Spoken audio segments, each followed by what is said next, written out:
Hi, I'm Ben Solomon. Though you may know me as the founder and chairman of the Exodus One Foundation, I've had several decades working in manufacturing and management consulting firms. And from that experience, I've published this book, Reengineering Strategies and Tactics. And we'll talk about this a little bit more. Reengineering Strategies and Tactics was a book that was written over many decades, and the people who are most influential in terms of the work they gave me to write up were people like Ralph Kugler, then chairman of Unilever Malaysia, David Smith, then managing director of Texas Instruments Malaysia, which was a 1.5 billion assembly test operation. He moved on to Tech. Tech was a joint venture with Texas Instruments, Economic Development Bank of Singapore, Canon, and HP. Subsequently, Texas Instruments sold off portions of its RAM business, which became Micron Technology. The book is divided into several sections. Structure of operations. If you're not interested in how manufacturing operations work, you can always skip this portion, but it's very important if you're running a manufacturing operation. It's very important to understand this because it tells you, the book tells you of all the myths and how do you structure your business, your operation, so that you can get your operation up and running smoothly. The part 3 of the book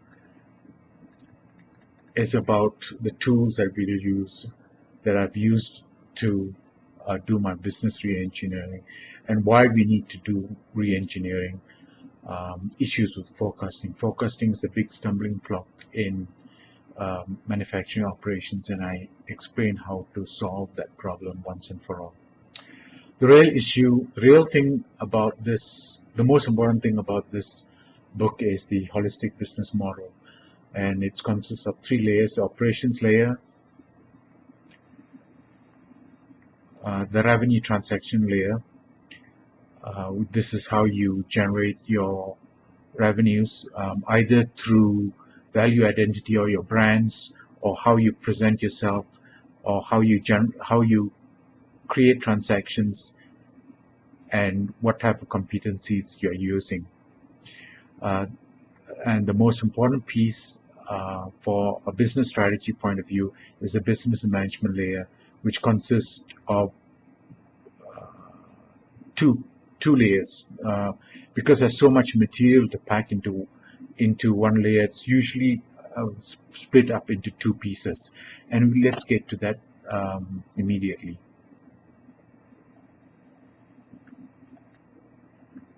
Okay, now this is the holistic business model. Let me rotate this.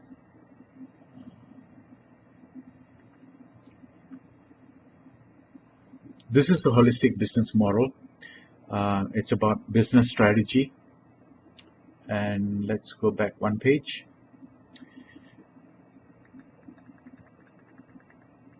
And here we can see that there are only 4 ways to create wealth: through inputs, through intangibles, through expertise, through barriers.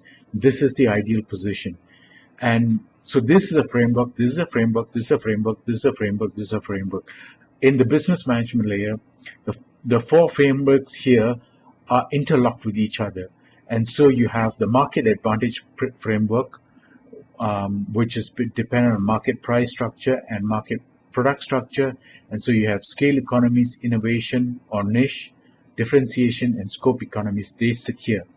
The next framework you have is market state, which consists of clarity, consolidation, mop-up, and uncertainty. And you see mop-up in the fabric wash business, where they issue out small SKUs to try and convince customers retail customers to come and buy their products. Uncertainty is when nobody understands the market and everybody is trying to do things.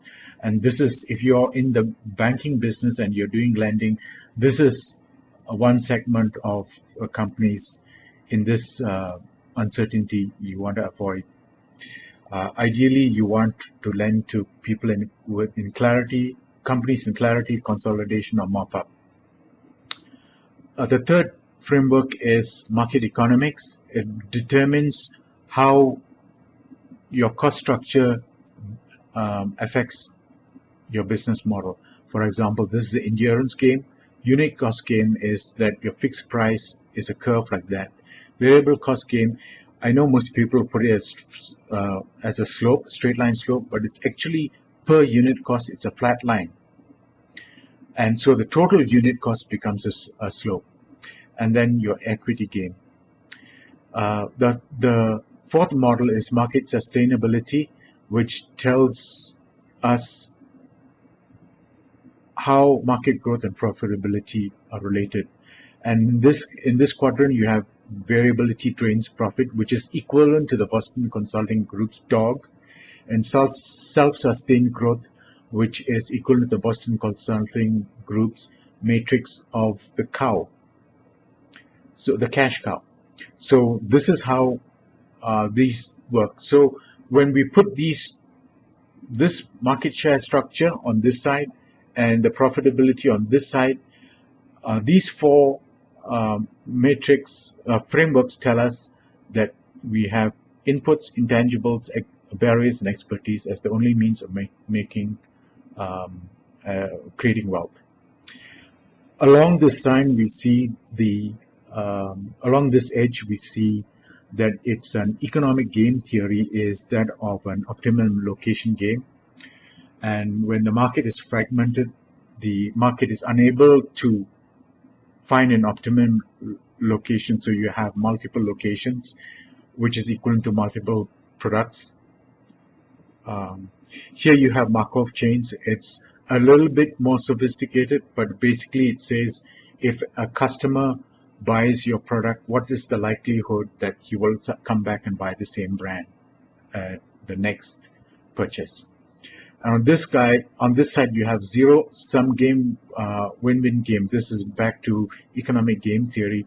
So it's a zero-sum game on this side, and it's a win-win game on this side. So you have a lot more rivalry on this side. You have a lot less rivalry on this side.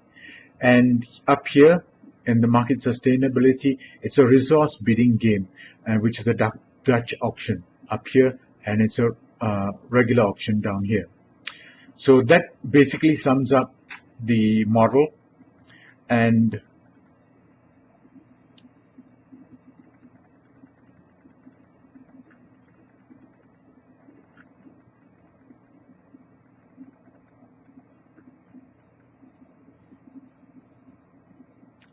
here's an example of sensitivity analysis where the original company was stationed here and here, and the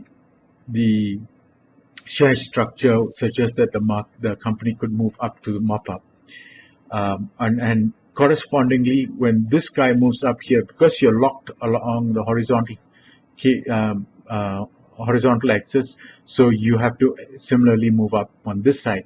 And on the market sustainability, you will be either in one of these quadrants, and depending on how this shows up, you'll either be here or here. So if you're up here, this model says it's expertise driven.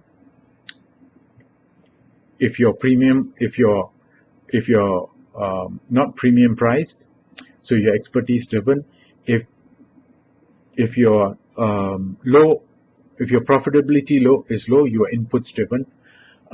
If your premium pricing, if your market share price is premium, then you're intangibles driven.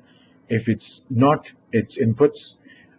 If you shift up, you move to barriers and expertise.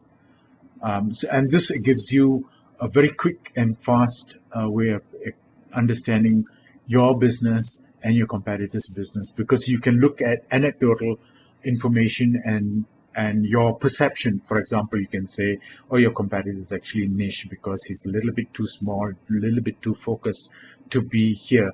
He's not differentiation. For example, GM's differentiation. So most of the auto companies are differentiation.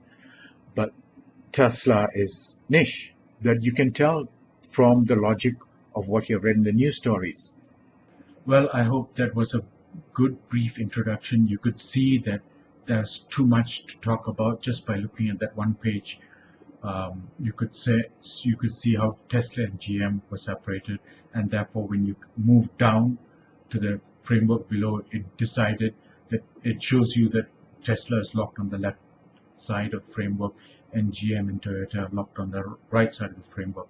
And so this interlocking tells you what you can and cannot do.